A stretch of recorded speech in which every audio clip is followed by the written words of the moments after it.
que l'homme soit toujours meilleur. Le prix Nobel de la paix alsacien vous parle. Un rendez-vous proposé par l'écrivain Francis Guttleben et Jenny Litzelmann, directrice de la maison Albert Schweitzer de Günzbach.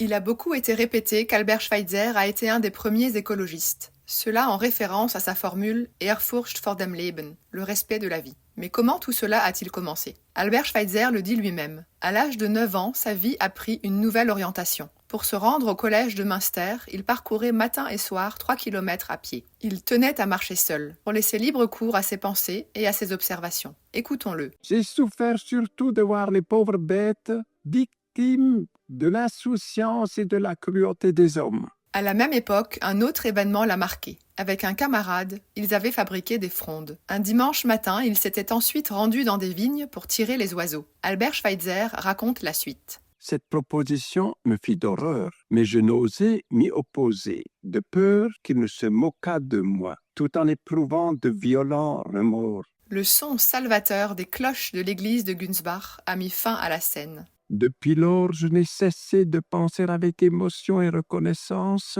à ces cloches pour rappeler à mon cœur le commandement « Tu ne tueras point ». En septembre 1915, un soir, alors qu'il se trouvait sur le fleuve Ogooué, non loin de Lambaréné au Gabon, la formule « Ehrfurcht vor dem Leben », respect de la vie, s'est imposée dans l'esprit d'Albert Schweitzer. Ce fut un prolongement de ses toutes jeunes années. Il avait alors 40 ans. Et à 86 ans, il disait encore, de manière simple et concrète. Vous êtes responsable de tout ce que vous faites envers n'importe quelle créature, soit homme, soit une pauvre fourmi. Il le formulait aussi de manière philosophique.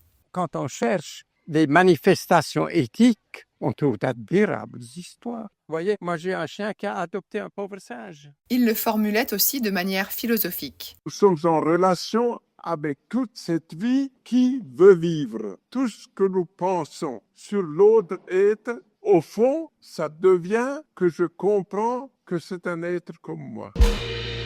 Retrouvez cette chronique sur rdl68.fr et visitez la maison Albert Schweitzer de Günzbach à l'occasion du 150e anniversaire de la naissance de ce génie alsacien.